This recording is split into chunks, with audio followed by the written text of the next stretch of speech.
Olá, sejam todos muito bem-vindos a essa primeira aula do meu curso de Introdução à Xilogravura.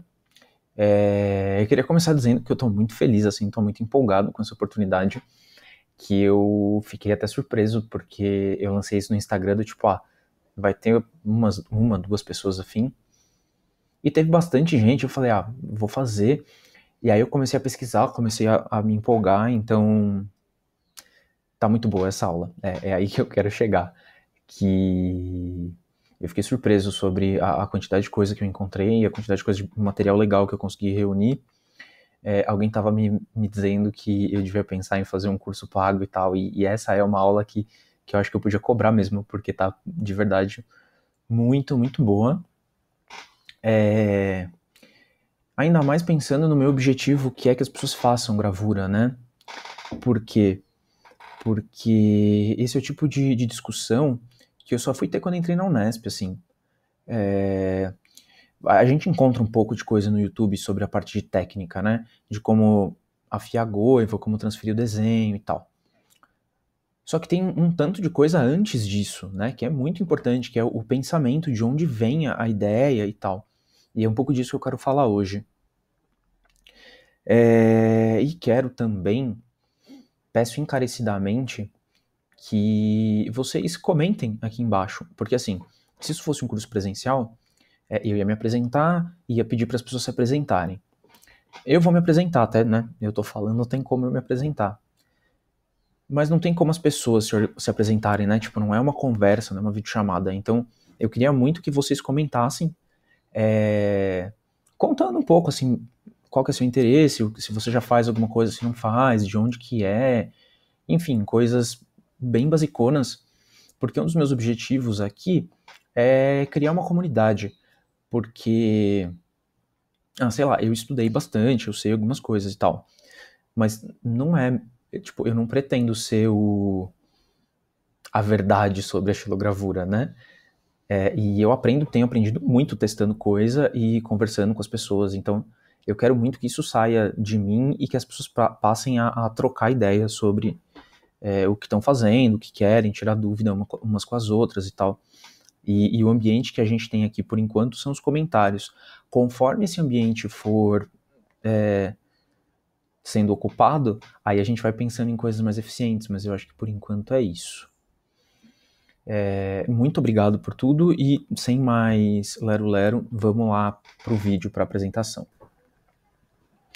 Então é isso aí, vamos lá. Pode pegar seu caderno, algum material de anotação, alguma coisa assim, porque tem bastante assunto. E eu quero começar falando, né, antes de entrar na xilo propriamente dito, ou na linguagem da gravura, quero falar rapidinho sobre arte. Arte é a única atividade que eu conheço, pelo menos, que só o ser humano faz. E para mim isso é muito significativo, porque diz respeito a quem a gente é, né, diz respeito à nossa humanidade. E diz respeito principalmente a duas coisas, assim, né, pelo menos eu vejo assim. É a necessidade de se expressar, né, de dizer quem se é. E a outra tem a ver com a experiência estética, que é uma coisa que por algum motivo a gente precisa estar sempre em contato com isso, né? E pra mim, uma baita evidência disso é quando, sei lá, você vai comprar um copo, que é uma coisa que serve pra beber água. Você vai comprar qualquer copo, você vai querer um copo que seja bonito. E todas as civilizações têm isso. Você pega os objetos que são ou seriam absolutamente funcionais, vai ter algum adorno, vai ter alguma coisa, alguém vai perder tempo e gastar energia para adornar os objetos, porque não tem como, a gente enquanto ser humano, a gente precisa dessa experiência estética e a gente gosta disso, então a gente vai tentar colocar elementos que nos proporcionem essa experiência no máximo de coisas que a gente puder. Então, até num garfo, na coisa mais, né, num copo, num garfo, nas coisas mais relacionadas à alimentação, que são coisas absolutamente animais, né, são necessidades mais básicas que a gente tem, a gente acaba colocando um pouco disso.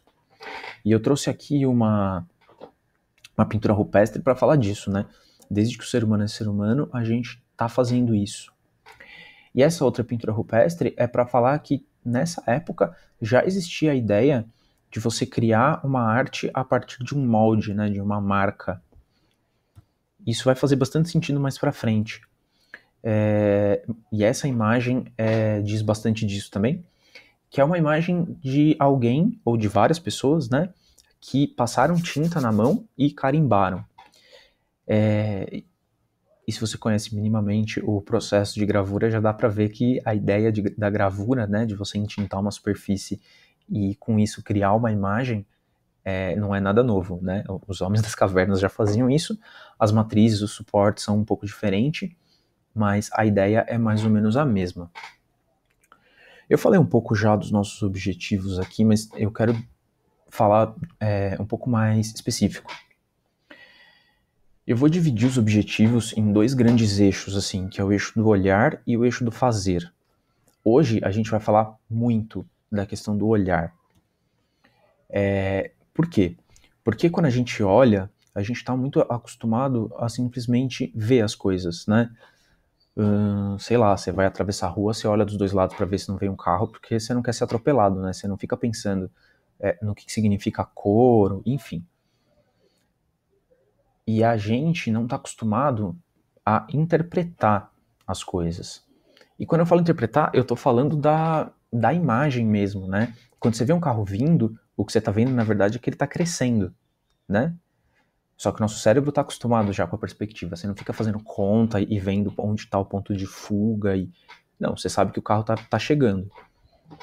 E isso é uma coisa que é muito automático. E quando a gente vai aprender, principalmente a desenhar, né, fazer os primeiros esboços, a gente precisa aprender a desmontar essa estrutura. A conseguir olhar e falar, ah, ele está ficando menor. Por quê? Porque quando você for fazer o seu desenho, quando você for registrar, você vai conseguir colocar as coisas mais perto ou mais longe. Na verdade, você está trabalhando com um pedaço de papel, né? Tá tudo ali na mesma distância. Mas conhecendo, né, tendo essa habilidade de interpretar o que você vê, depois você consegue usar esses recursos para fazer o seu trabalho, né? Para fazer os desenhos, e enfim. E até para subverter isso, mas para frente eu vou falar. Quando eu falo, né, interpretar, decodificar quer dizer um pouco do que não o que o autor quis dizer, porque primeiro que pouco importa o que o autor quis dizer, e porque a gente nunca vai saber, às vezes o autor mesmo não sabe o que ele quer dizer, mas é um tanto disso, né? O que essa coisa fala, o que está codificado ali. E identificar é pra gente se identificar com as coisas, né? Porque tem obras que você olha e fala, nossa, isso aqui tem muito a ver comigo, né? Eu faço parte disso, de certa forma. Ou não, ou pra você olhar certas coisas e falar, isso aqui não tem nada a ver. Não. É bom, sei lá, né? Tecnicamente é bom, o cara tem técnica, é reconhecido, é importante pra arte, mas eu não gosto porque eu não me identifico por causa disso, disso, disso, disso. E isso é uma coisa que a gente aprende e não dá pra desaprender depois. Quando você treina o olhar, isso te acompanha, assim, aí você vai ver museus, você vai viajar, você vai estar sempre fazendo isso. Isso faz com que a vida fique muito mais rica, né? Tipo, é muito mais legal você ver um museu se você consegue interpretar, decodificar e se identificar com as obras, assim. E esse olhar depende disso tudo, depende de você conhecer um pouco, não precisa conhecer muito, mas saber um pouco do que é perspectiva, do que não é, bater o olho e perceber, aqui ele usa a perspectiva, aqui ele não usa. Aqui ele usa, mas ele subverte, né? Isso aqui não tá batendo com aquilo. Saber um pouco da história, né? De quais eram as discussões e tal. E o segundo eixo, que é o que vão ser a segunda e a terceira aula, é sobre fazer.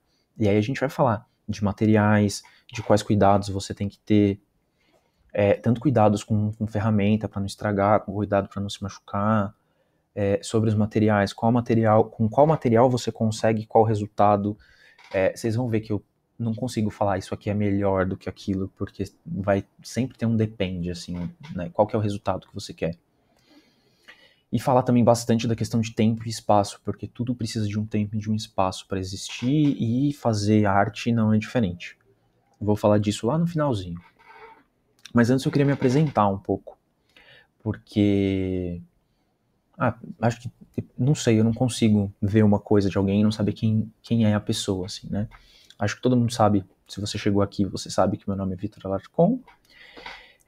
Eu cresci no Ipiranga, quando era pequeno, eu lembro muito, muito, muito de ir no Museu de Zoologia, depois de ter ido no Sesc e tomar sorvete lá, tipo, uma memória que pra mim de criança é muito forte. E que eu selecionei aqui algumas coisas, algumas lembranças que depois vai fazer sentido, tá? Eu não tô só contando historinha, assim, só tomando tempo. Eu sempre gostei muito de ciência, de saber das coisas, de saber manipular as coisas, de entender como que a coisa acontece, sabe? Enfim. E por causa disso eu fui fazer biologia, né? Na verdade, eu fiz técnico em química no ensino médio, e foi muito bom porque eu percebi que se eu fosse estudar química, eu ia ter que trabalhar na indústria. Isso nunca me pareceu uma boa ideia, e aí eu fui fazer biologia, né? Com a ideia de conhecer a natureza, assim, acho que todo mundo gosta, né, de conhecer a natureza. E durante a minha graduação, né, na biologia, eu tive a oportunidade de fazer estágio na Estação Ciência, que é um museu de ciência, e depois eu fiz também iniciação científica no Museu de Zoologia, que para mim foi realizar um sonho de criança, porque eu ia naquele espaço quando era criança, e aí, depois de grande, eu tive a oportunidade de ter acesso ao background, né, às coleções, e enfim, foi uma experiência muito legal.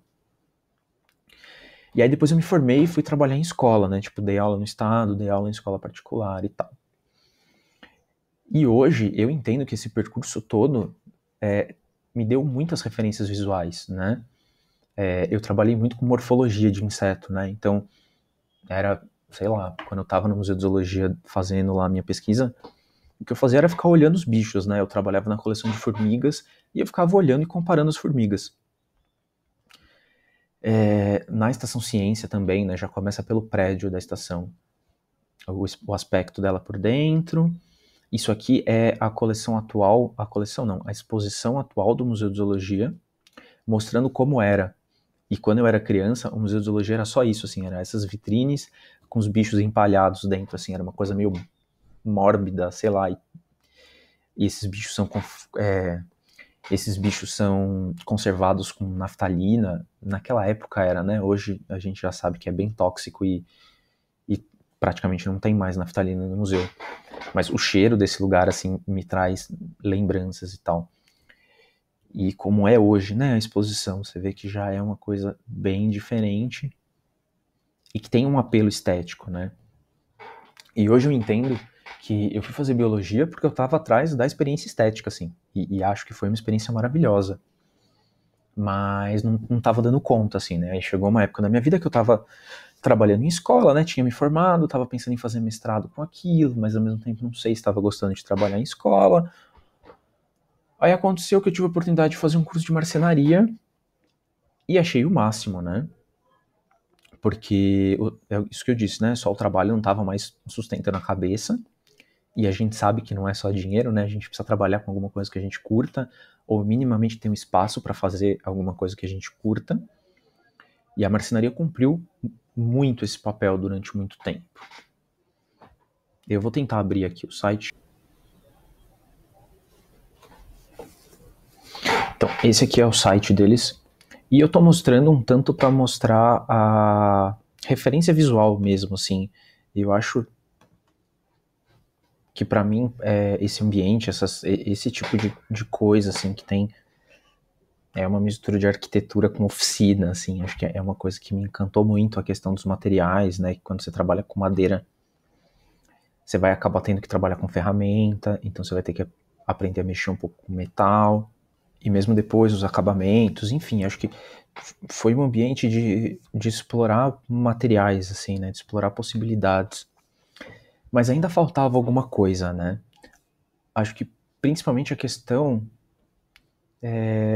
naquela hora eu percebia que eu queria aprofundar na questão dos materiais, né? Que eu tive contato com madeira, eles estavam para começar um curso de solda, de serralheria que eu queria fazer, mas enfim, acho que faltava alguma coisa. E aí eu resolvi aprofundar. E aí eu pensei em estudar design. Na USP tem um curso de design. E sei lá, eu fiz biologia, tipo, eu tava em escola, já tinha passado num vestibular uma vez, acho que fazer vestibular não era um grande problema, né, como foi da primeira vez. Mas o design tinha uma nota de corte super alta, e eu fui ver as disciplinas, era cheio de cálculo, de coisas das exatas, assim, que eram umas coisas que eu já não tava mais com paciência, né? E depois eu fui perceber que era a parte que eu não queria dentro da marcenaria, porque a marcenaria trabalha muito com fazer projeto e depois executar. Eu adorava executar, eu adorava, né, pôr a mão na madeira, mexer nas coisas, lixar e tal. Mas a parte de fazer projeto era uma coisa que era meio chato, sabe? Tipo, que fazia meio por obrigação, assim, porque se você não tem o projeto, você não tem o que construir. E aí depois eu fiquei sabendo da Unesp, assim, que perto de casa, né, assim, foi uma baita de uma sorte. Mas também era um espaço que tinha, e ainda tem, ateliês maravilhosos, assim, né? Tipo, e inclusive um dos ateliês era uma marcenaria. E aí eu falei, vou prestar, né? E isso dentro do curso de artes visuais, né? E aí eu já tava querendo mesmo fazer artes visuais, porque eu sabia que as artes visuais, você vai mexer com um monte de materiais, e sem muito esse compromisso de fazer projeto, da necessidade de fazer uma coisa que funcione, que pare em pé, enfim. A arte é livre, né? Você faz o que você quer. O objetivo é a experiência estética mesmo. Não tem uma necessidade de funcionar ou não funcionar.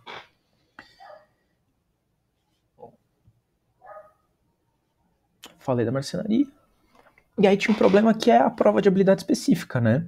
Que naquele momento eu tinha certeza que era uma habilidade específica que eu claramente não tinha. Eu nunca achei que eu soube desenhar, nunca fui de ficar desenhando. Depois eu fui perceber que eu tinha um baita de um repertório de imagem assim na cabeça, e que quando você tem as imagens na cabeça, para passar para o papel não é tão difícil assim, né? A questão é a observação. E aí eu fui fazer as provas também, né? Eu pensei, vou prestar e vou ver como que é essa prova de habilidade específica. E aí qualquer coisa eu estudo e no próximo ano eu presto direito, né? Estudo essa habilidade específica, passo um ano desenhando e aí enfim, talvez tenha mais chances. Isso foi em 2018. E o que aconteceu foi que eu passei no vestibular, né? Essa é uma história que acho que ilustra bastante, assim, que vale a pena contar. O vestibular da Unesp, a prova de habilidade específica, pedia para você desenhar, eu não lembro exatamente o que era, mas eram temas super abstratos, assim, era tipo desenhe o ar dessa sala, ou desenhe o vento durante uma tempestade. Absolutamente, assim, né, quase poético. E a prova da USP foi um desenho de observação, assim, tinha uns objetos lá e você tinha que desenhar. E aí eu falei, eu não vou desenhar, eu não sei desenhar. Se eu me meter a desenhar aqui, eu vou me dar mal, né? Não vou conseguir. Até porque você sempre dá uma olhada do lado e você sempre vê que o povo tá fazendo umas coisas maravilhosas, né? Quem presta essas coisas em geral sabe desenhar muito bem.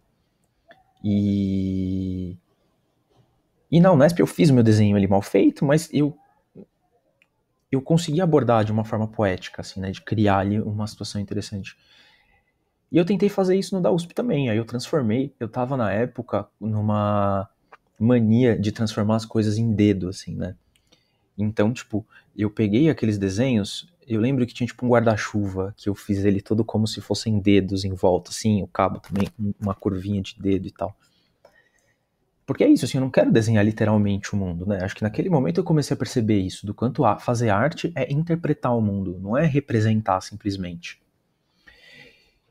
E aí, em 2019, eu passei na Unesp, fiz um semestre, conheci um monte de gente, aprendi um monte de coisa, entendi também um monte de coisa, né? Acho que esse percurso de perceber as poéticas, as linguagens, e perceber que o meu repertório me ajuda muito, que era um repertório que eu nem entendia, né, que eu tinha. Isso aqui foi a abertura da primeira exposição que eu participei, né, que foi uma coletiva com amigos, com esses 3 trabalhos, que são 3 pinturas.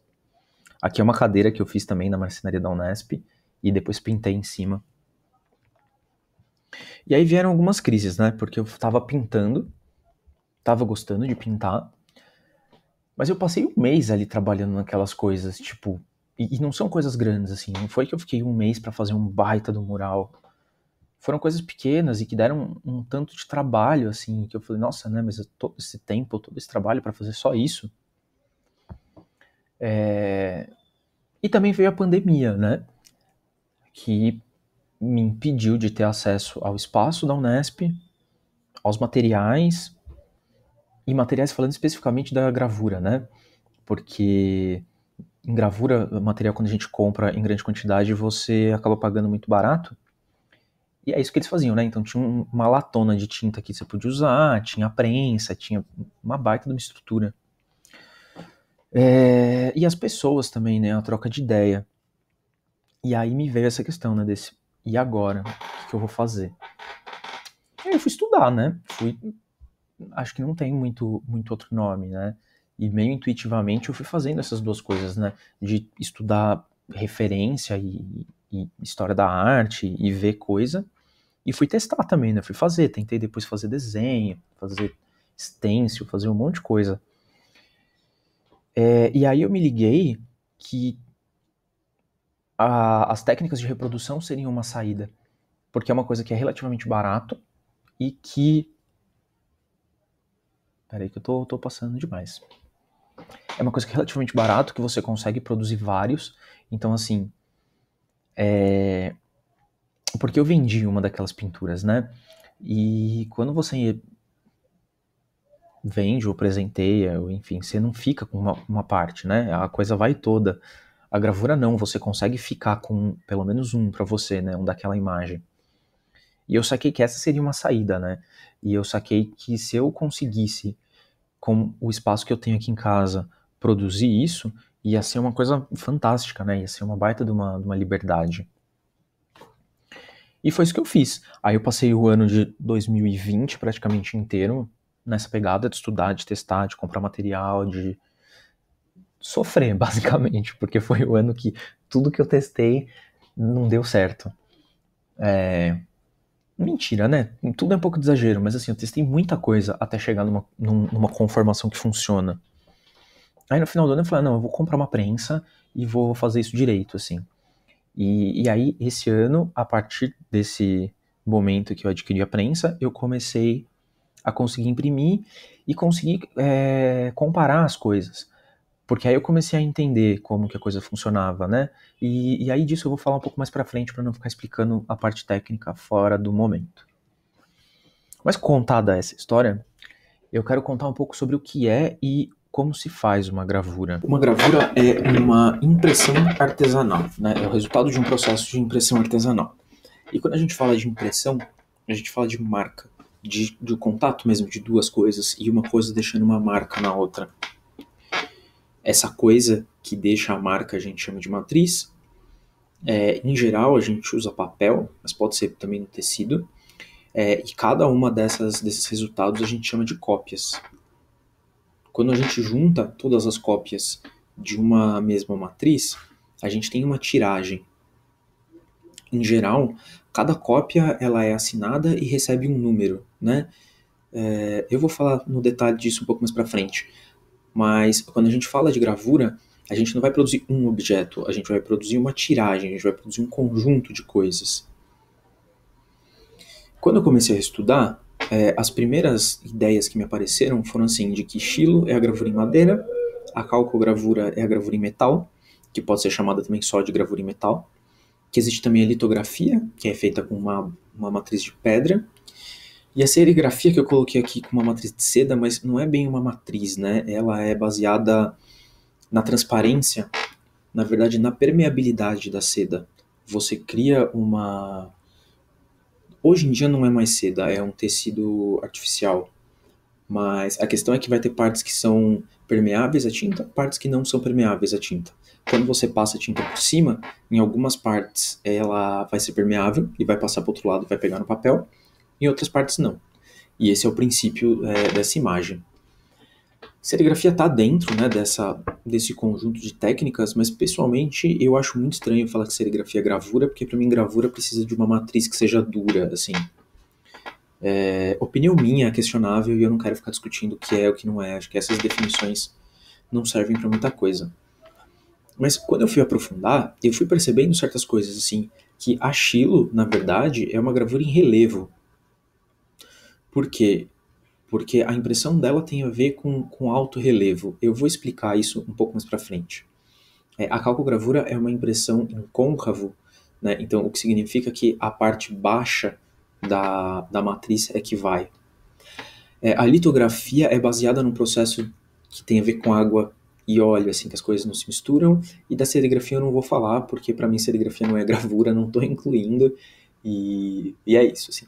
Me julguem, não conheço gravura, inclusive, não me perguntem. Não conheço serigrafia, não me perguntem sobre serigrafia, porque definitivamente não é a minha praia. Agora eu vou falar um pouco das técnicas, né? E não só pra gente pensar na técnica, pra gente conhecer, mas pra gente entender também a estética da coisa, né? Quais imagens eu consigo produzir, quais imagens eu consigo fazer mais facilmente, quais eu não consigo fazer. A gravura em relevo, ela é feita no alto relevo, né? Tipo, você vai pegar a matriz, você vai cavar ela, e a parte onde você não tirar o material é a parte que vai ter tinta, que vai ter a imagem, né? A parte que você tirar vai ser da cor do papel que você vai usar. Então, ela tem uma lógica que é subtrativa, que é de tirar material. E você vai abrindo a luz, né? Se você pegar uma matriz e não fizer nada com ela e passar já para imprimir, você vai ter um quadrado preto, né? Ou um quadrado da cor da tinta. Então você vai tirando essa tinta, você vai tirando o escuro, né? A cor, e você vai pondo luz. Aqui é uma foto de uma matriz de uma gravura do Rubem Grillo, que é um cara que eu gosto muito.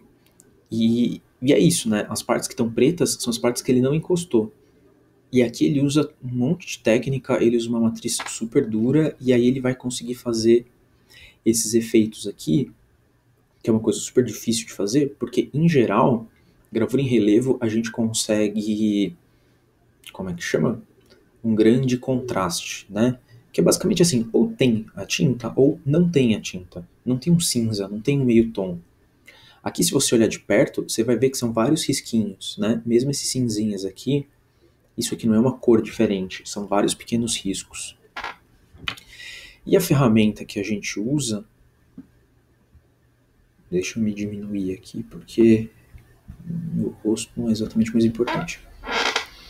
São as goivas, né? Que são coisas de metal. Quando a gente vai falar de gravura em relevo, pouco importa do que é a matriz. Você pode fazer de madeira, você pode fazer de MDF, de linóleo, de isopor, de Tetra Pak, do que for. Se você for pensar, preciso passar o slide. Isso. Né? Isso aqui são tipos móveis. Eles funcionam também por relevo, né? O que vai ser impresso é a parte de cima. E isso aqui é feito de metal. O que é um absoluto contrassenso, né? Porque você tem uma técnica que chama gravura em metal, e aqui você está usando metal para imprimir, mas é gravura em relevo, que parece muito mais com argila. Isso é importante dizer porque, de verdade, assim, pouco importa qual é o material que você vai usar como matriz. O importante é você entender essa lógica que é subtrativa, que é de abrir luz e tal. Entendendo isso, você vai conseguir testar nos diferentes materiais e você vai encontrar um material que tem a tua cara por algum motivo.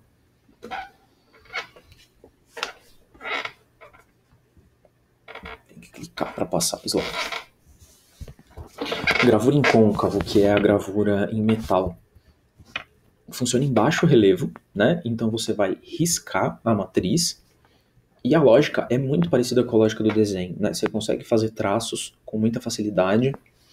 E aí você tem várias técnicas, né? E aí isso aqui são ferramentas, né? Ponta seca, buril, se não me engano, maneira negra também é uma ferramenta que dá um efeito. E são ferramentas que dão nome às técnicas. Você tem água forte, água tinta. Isso aqui é uma ponta seca. E aqui dá pra ver que ela tá riscando. E a impressão funciona assim, você vai passar a tinta sobre essa matriz e você vai passar de uma forma que você vai encher esses sulcos de tinta. E aí depois você limpa a parte de cima da matriz. E aí você imprime. É uma técnica que você precisa de uma prensa. Tive questões com os meus vizinhos barulhentos aqui, mas acho que a galera já parou, né? Tipo, fechei a janela também, acho que dá pra continuar. E peço desculpa também porque a minha cadeira às vezes faz um pouco de barulho. Mas acho que isso não impede, né? Vamos lá. Eu tava dizendo que essa técnica precisa de uma prensa. Porque para você conseguir passar a tinta que tá dentro do sulco pro papel, você precisa de muita pressão. é uma coisa que você não consegue fazer na mão, né? A gravura em relevo, em geral, você consegue fazer mesmo sem uma prensa, apesar de que uma prensa facilita muito. Eu vou falar disso mais pra frente. Isso aqui é o efeito, né? Tipo, é o resultado dessa técnica da ponta seca. É de uma artista que chama Faiga Ostrauer. Eu não sei pronunciar e é isso. Não vou tentar de novo. Então, e qual é a característica, né? A gente consegue ver os traços mesmo. É praticamente um desenho com uma caneta, com alguma coisa pontuda. E é isso. As habilidades que você precisa para fazer isso são as mesmas do desenho. Isso aqui é uma água tinta da mesma artista, Água Forte. Eu sabia que eu ia confundir, por isso eu botei o nome aqui na apresentação. Que é uma técnica que a corrosão não é feita pela ferramenta, mas ela é feita por um ácido, assim. Eu tô deixando na descrição alguns vídeos que mostram esses processos, assim, passo a passo. Eu não vou ficar explicando porque é muita coisa e não é nosso objetivo. Eu só tô citando para vocês saberem que isso existe.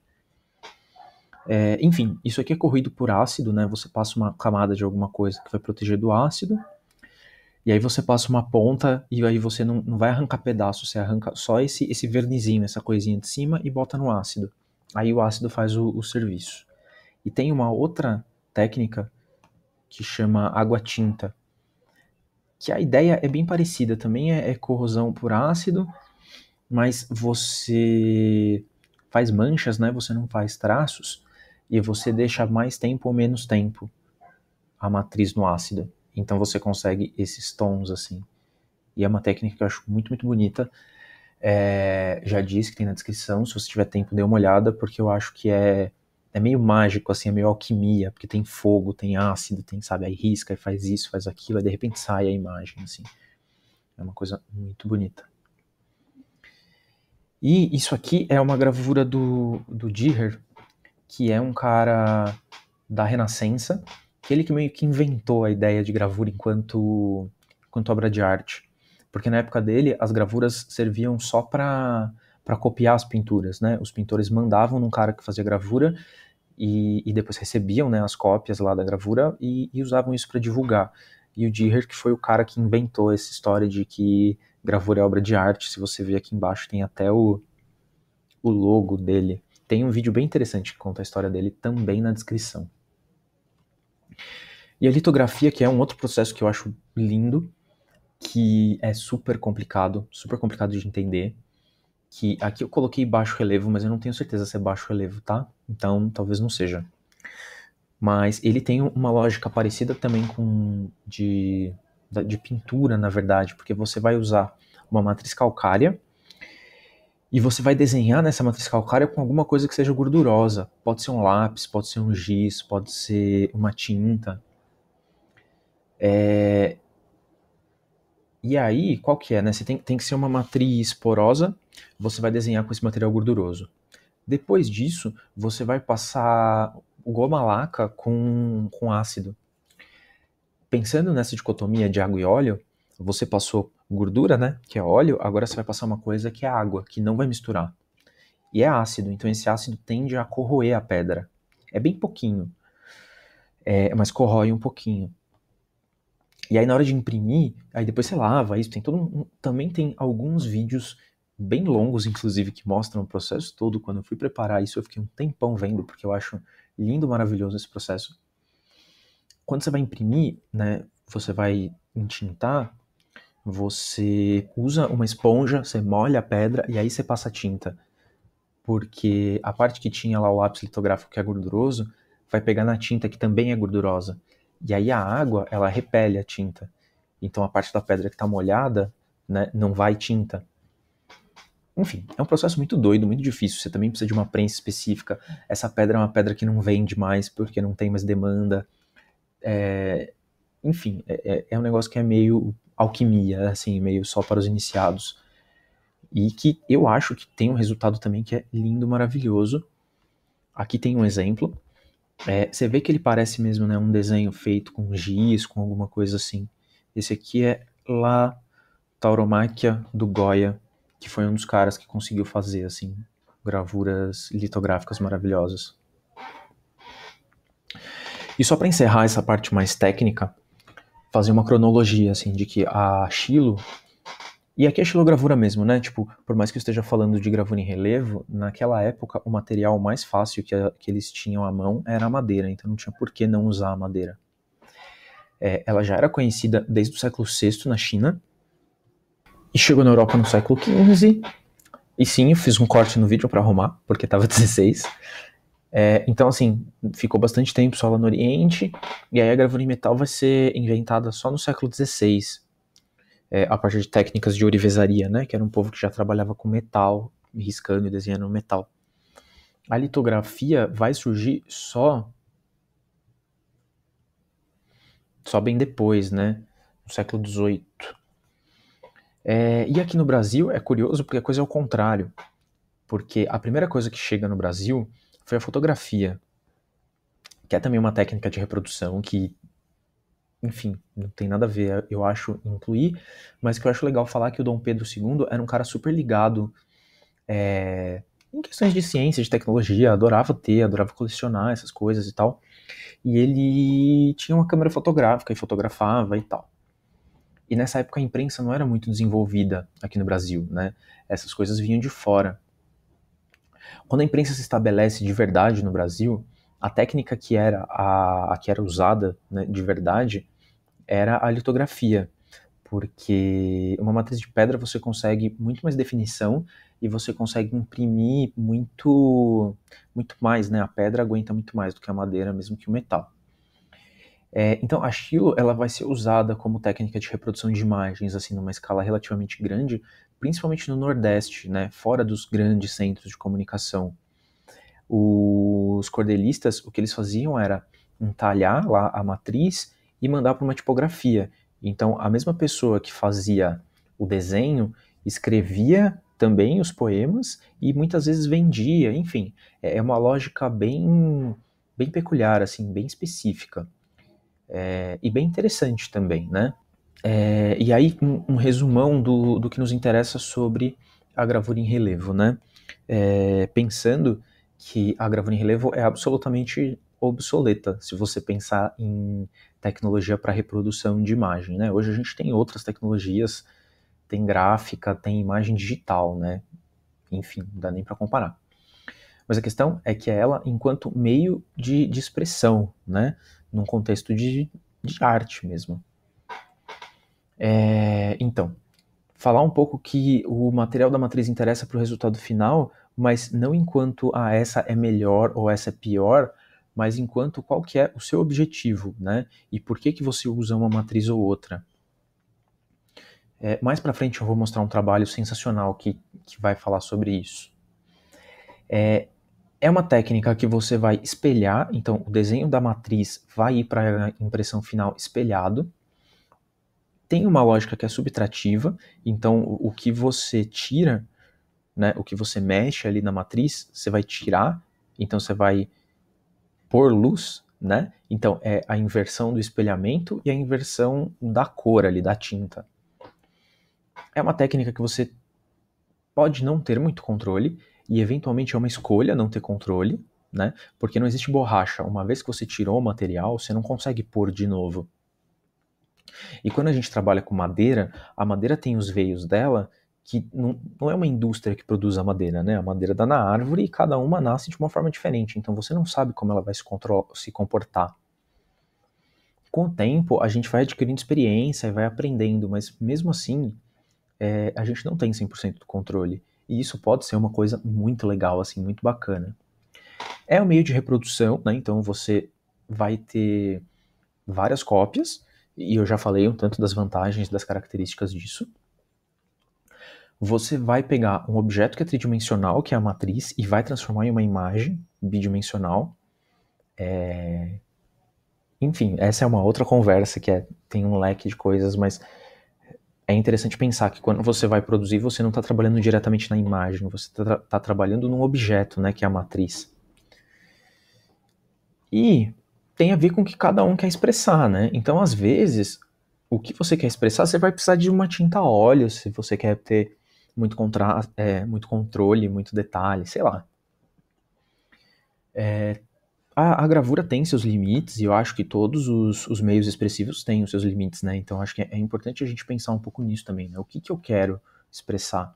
Por que eu quero fazer estilo gravura? Às vezes é porque eu quero fazer um monte de cópia e a condição que eu tenho é essa, né? Tipo, os cordelistas, essa estética do cordel que a gente conhece hoje vem um tanto disso, né? Os caras não tinham, precisava ilustrar e não tinham para quem recorrer. E aí ele tinha lá como comprar madeira, tinha um estilete e fazia como conseguia, e fazia da melhor forma, né, que conseguia. Então eu acho que essas limitações são coisas muito interessantes também de pensar na hora da gente fazer escolhas daquilo que vai compor a nossa estética. Então agora eu quero mostrar um pouco do Ernest Kirchner, que é um alemão do começo do século, do expressionismo alemão, e quero mostrar também o Google Arts and Culture, né? Aqui estamos no Google Arts and Culture, que é uma ferramenta do Google que te permite ter acesso a uma porção de obras de arte. Eu não vou ficar explicando muito como funciona, porque eu acho que é mais legal vocês darem uma olhada. E eu tô falando isso porque eu acho muito, muito importante você ter onde pesquisar a referência, né? Não só ter as referências, mas ter independência para pesquisar. Isso aqui é uma xilogravura. E essa galera é uma galera que tem essa questão do não ter o controle, né? Olha isso daqui. Você vê que é tudo meio esfolado, meio... Isso aqui não foi simplesmente relaxo do autor, assim, tipo, o cara tava com preguiça, ele foi lá e fez que nem o nariz dele. É uma escolha estética, né? Da mesma forma como é uma escolha o uso da perspectiva aqui, né? Esse movimento, o expressionismo, é um movimento que joga muito com essa questão do fazer. Melhor mostrar. Olha essa imagem aqui. Isso aqui é uma cidade. Aqui tem um trenzinho, né? O vapor, a rua. Só que você percebe que aqui a perspectiva é completamente confusa, né? Tipo, essa casa tá disposta de um jeito, essa aqui tá no outro. Isso aqui você não sabe se é uma rua, é uma montanha, é uma ponte. O que é isso, assim, né? Como é que... Isso é uma característica deles, né? É uma escolha do artista que teve lá os motivos dele e tal.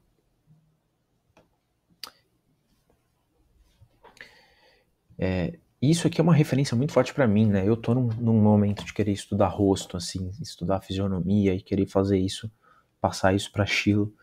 E olha aqui como ele consegue, né? Com os traços super, super tosco, assim, super sem controle quase que nenhum, ele consegue criar uma expressão, né? Criar uma fisionomia. Olha essas marcas da goiva aqui, mesmo aqui nesses objetos, e aqui também, né? Tem uma questão de perspectiva que isso aqui tá... Não era pra você ver esses copos assim, né? Tipo, isso aqui você tá vendo de um ângulo e a pessoa você tá vendo de outro, né? As marcas aqui atrás, isso aqui meio esfarelado e tal.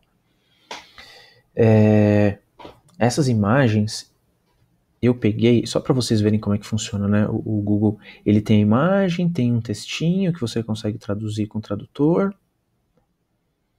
e depois ele vai te mostrar imagens, né, do mesmo artista. Esse cara, ele fez pinturas também, e aí ele me dá um link do museu onde tem essa gravura.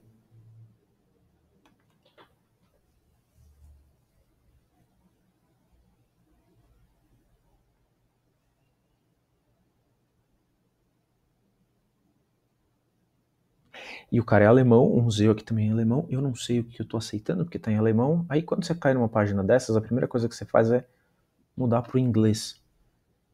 Em geral tem, né, uma coisa ali que bota num idioma que a gente consegue entender. E aí, alguns museus disponibilizam, né, isso é muito legal, as coleções. E esse museu disponibiliza.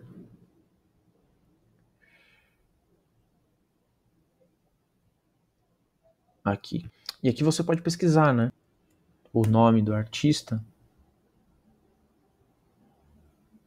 E aqui ele te dá tudo que eles têm digitalizado, né? Esse link vai estar na descrição do vídeo também, se vocês quiserem dar uma fuçada. Tem muita coisa, essas imagens dele todas que eu peguei ali são daqui. Mas vamos voltar para lá. Aí, além do Kirchner, um outro cara que é brasileiro dessa vez, né? E que eu acho super importante, super maravilhoso, assim, eu gosto muito, é o Rubem Grillo. E eu gosto muito por causa de como ele representa a figura humana, assim, né? Que, sei lá, são seres humanos, mas também não são, né? E o movimento, e enfim, eu acho muito bonito e muito provocador, assim. Eu acho a estética dele uma coisa desafiadora. E eu gosto muito da técnica dele, que ele usa uma madeira muito dura, e aí ele vai com um buril ou uma ferramenta mais dura, né, que consegue entalhar em madeira mais dura, ele vai fazendo essas coisas que são quase um cinza, assim, um meio tom, né. Tipo, isso aqui eu não sei se é cor ou se é essa coisa que ele faz com buril e que tá meio amarronzado por causa da fotografia. O Oswaldo Guild, que é um cara brasileiro, que ele faz também coisas incríveis, ele consegue criar um clima mesmo, assim, eu acho muito sensacional como ele consegue criar todo um cenário. As gravadoras dele são pequenininhas, né? Essa daqui é uma que é super conhecida e é muito legal como tem tudo super chapado aqui, e aí tem esse guarda-chuva que quase salta assim pra fora e que tem cor, né? Tipo, é um baita de um contraste do resto.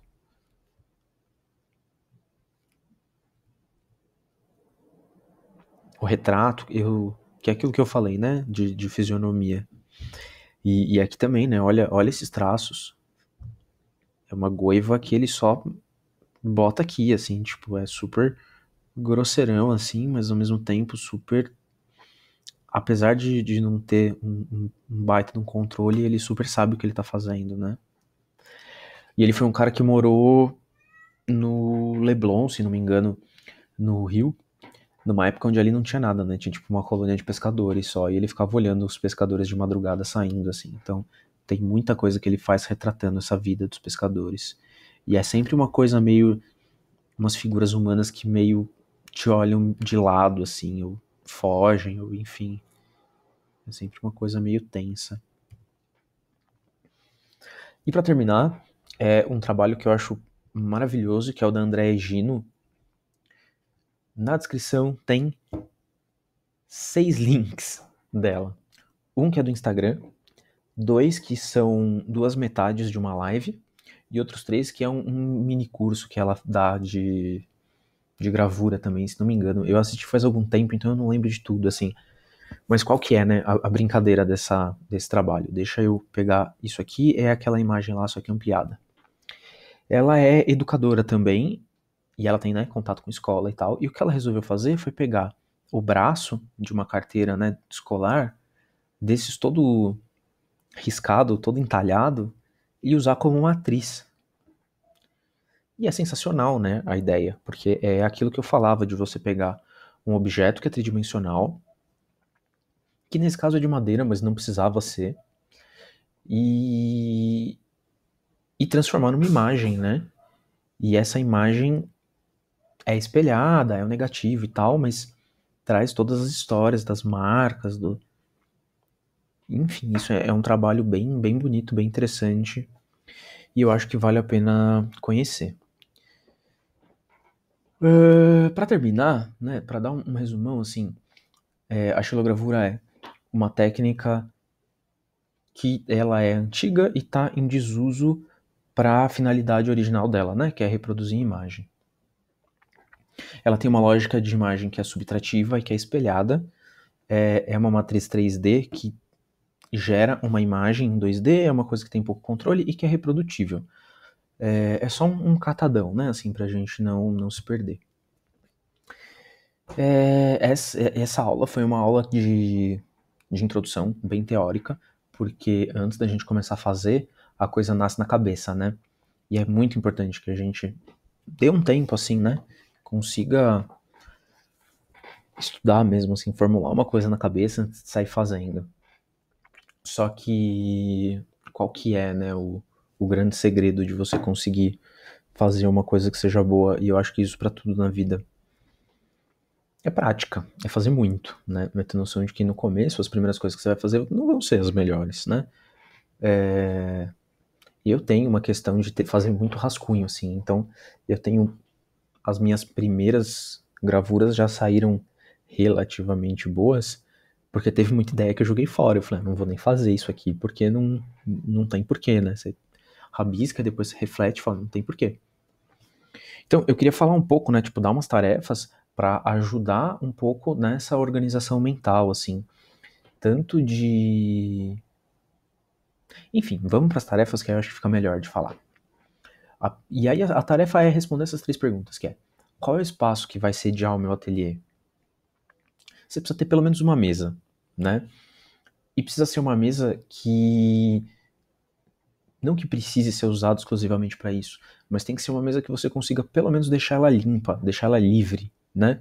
Porque se toda hora que você precisar da mesa você vai ter que tirar tudo, guardar, aí pegar as coisas de estilo, aí abrir, aí vai começar a afiar goiva, aí, sabe? Tipo, você não vai fazer. Tem que ser uma coisa que esteja à mão, certo? E tudo bem se você fizer uma adaptação, usar, mas tentar criar esse ritual, né, de guardar as coisas para quando você for fazer uma outra coisa, o espaço está livre. Outra coisa é qual tempo eu vou dedicar, não só quanto, mas qual mesmo, que dia e que horas. Eu pensei esse curso para ser 1 hora por semana que você vai dedicar para isso. Essa aula eu organizei para ter 1 hora, ela vai ficar acho que um pouquinho maior. Mas por quê?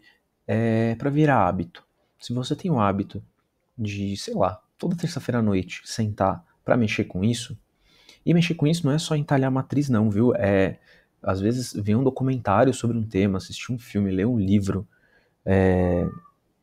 sei lá, mas pensar nisso, né? Pensar no o que eu vou produzir, o que eu vou desenhar, qual que é meu estilo, quais são as minhas referências. E aí entra a terceira pergunta, né? Que é onde vai ser a minha coleção de referências, porque é muito importante você ter uma coleção de referências. Eu tenho 3. Uma é o meu caderno de desenho. E eu acho muito importante ter um caderno. Porque aí você vai entendendo qual que é o seu estilo, né? Eu acho que o seu estilo tem a ver com o que você gosta e o que você consegue fazer. E eu acho que é um pouco essa conversa. E isso você encontra no seu caderno. O caderno vai te mostrar o que você consegue fazer. E tem coisa que você não consegue, que é técnica, que você vai atrás e vai aprender. E 2 meses você já vai estar muito melhor, assim. Essa é uma vantagem de você saber pouco, porque você aprende muito rápido no começo. E aí depois para ir afinando dá trabalho, né? Aí você vai escolhendo no que você quer realmente ficar bom. Tenho meu caderno, eu tenho a minha parede, que é um lugar onde eu gosto de colar coisas e de vez em quando mudar.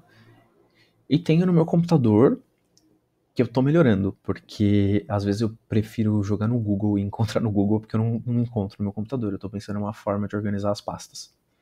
Mas de qualquer forma, é muito importante você ter essas imagens para você poder consultar e rever. E ser seu acervo mesmo, assim, né? Você ir criando uma coleção ali que te identifica enquanto artista.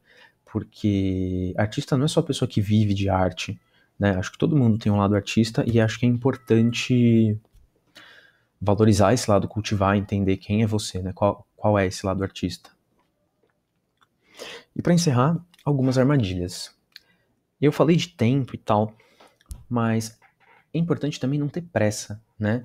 É importante separar um tempo para você se dedicar a isso, mas é importante também você saber que às vezes vai demorar para você criar alguma coisa que seja interessante. E que às vezes o que você precisa fazer é passar mais tempo vendo foto, sabe? Vendo foto de trabalho de outros, ou vendo documentários sobre a vida de artista, ou visitando museu. Que a gente tá na pandemia, né? Então tá meio difícil de visitar museu. Mas, sabe? A pressa para produzir, para terminar logo as coisas é uma coisa que mais atrapalha do que ajuda. Na minha experiência, sempre que eu acelero um processo, no final eu olho pro resultado final e falo, nossa, que porcaria, né? Estraguei material só. Podia ter dado mais tempo e ter feito direito. Outra armadilha é a questão da... Tá ligado também à cobrança, né? Mas acho que tem a ver assim, se não tá gostoso, se não tá prazeroso, tá errado. Para. A arte não é pra ser cobrança, é pra ser um espaço que seja gostoso de fazer, gostoso de conversar, que te alegre, que te dê prazer. E outra armadilha, parece um pouco contraditório, mas se você começou, não para, né? Não desiste. Porque às vezes dá uns desânimos, você tenta e não consegue, aí não dá tempo. Aí você se propôs a fazer uma vez por semana e aí você não consegue, aí é a terceira semana que você não consegue. Acho que é melhor você atrasar um pouco o seu desenvolvimento do que ficar sofrendo. Porque a arte não caminha com sofrimento. A coisa tem que estar legal para sair um produto bom, uma coisa interessante. A questão é, o treino faz com que a gente melhore. E quando você faz uma vez, você tem um nível de qualidade. Se você faz de novo, você já melhora. E assim você vai melhorando. Então, vai fazendo. Aos poucos, sem pressa, vai descobrindo o que você gosta e o que você não gosta e vai fazendo. Ah, não consegui, tudo bem. Da próxima vez começa, né? Não precisa ficar sofrendo. Acho que é isso. Essa aula ficou bem grande. Deixa eu aumentar aqui.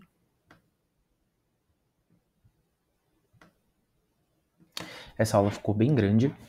Tem um monte de material de referência. Eu espero que vocês gostem, que seja útil. Não esquece de comentar, de se apresentar.